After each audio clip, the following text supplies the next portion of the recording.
qiimaynta lixda tiir ee madaxweynaha Jamhuuriyadda Federaalka Soomaaliya 2012 markuu asiga madaxweynaha soo sharxay uu soo jeediyay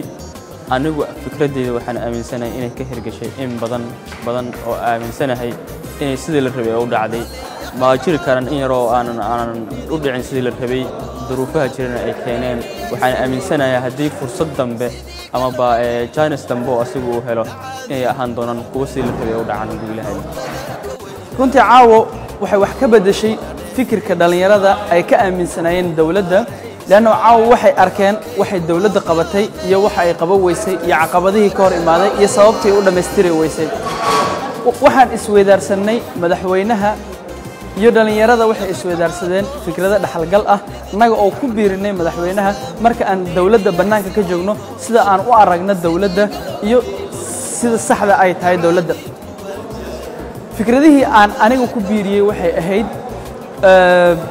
waxaan ku biiriyay oo aan ka hadlayay arrimaha xiriirka caalamiga international relationska iyo Soomaaliya waxaan oga hadalnay fiisaha Soomaaliya sidii loo horumarin lahaa iyo caqabadaha haysta dhalinyarada Soomaaliyeed iyo maxaabiista Soomaaliyeed iyo sida ay dawladdu ugu dadaali lahayd inay dhaqan geliso sharciga foreign direct investment-ga FDI-da oo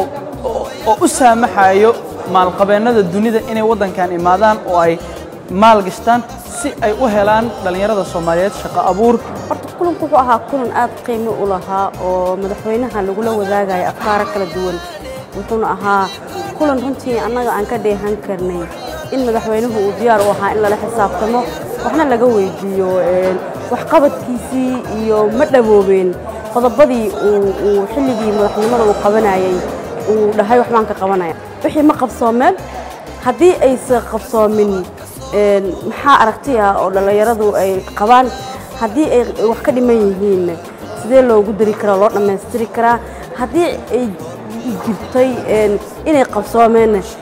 loogu mahad celin karaa marka wuxuu ahaa kulan muhiim u ahaa dhalinyarada Soomaaliyeed aragtiyada qofka markuu xukun hayo caqabad fara badan uu la kulmaa ka soo qaad wadan baaba'ay 26 sano burburay heekalkii dawladnimo nidaamkii dalku uu la ay baaba'ay marka runtii waa uga mahad celinaynaa madaxweynaha sida saraaxadda leh iyo sida quruxda badna leh laabxanaanta ku dheehan tahay oo dhalinyarada caawa ula hadlay runtii waxaana aad loo lafa guray waxyaabihii uu qabsoomay iyo wixii aanan u qabsoomin iyo waxa gaabka galay sidii lagu qaban karo ee mustaqbalka soo socota aragti qurux badan oo dhalinyarada aan hore u jiri jirnay ahayd waana soo dhaweynaynaa quruxda in qof madaxweyne ah xil soo haayay waqtigiisii gabagabooy xisaabtan oo ogolaado oo uga mahad celinayna lixda tiir muhiimaday ay waxbaa laga soo qabtay midba meel uu joogaa waa la dhammaystiraa haddii alla yiraahdo tiirar cusub ama wadooyin cusub oo aan hore loo bilaabin waxaa la bilaabaa haddii alla yiraahdo oo qaarkood adika hadda aadba inta uga dhawaaqdeen oo ahayday dhaqangelinta hal qof iyo hal cod iyo maxaan ku iraahdaa tirakoobka dadka iyo dhammaystirka dastuurka iyo waxyaabahaas waa la sameynaa waa waxyaabaha cusub oo soo kordhay ayay ka mid tahay ilaahay idinkiis waa dib dambe ayaan u focus garaynayna haddii alla yiraahdo waana soo bandhigi doonaa aniga sanadkii hore 6 tiir haddaan keenay sanadkan waxa kaloo aan teeramka daba rabno inaan dhaqan gelino waa soo bandhigi doonaa markeedaan iyadana ka doodi doonaa haddii alla yiraahdo dhalinyaro waxaan rabaa inaan aad iyo aad idinkugu mahad celiyo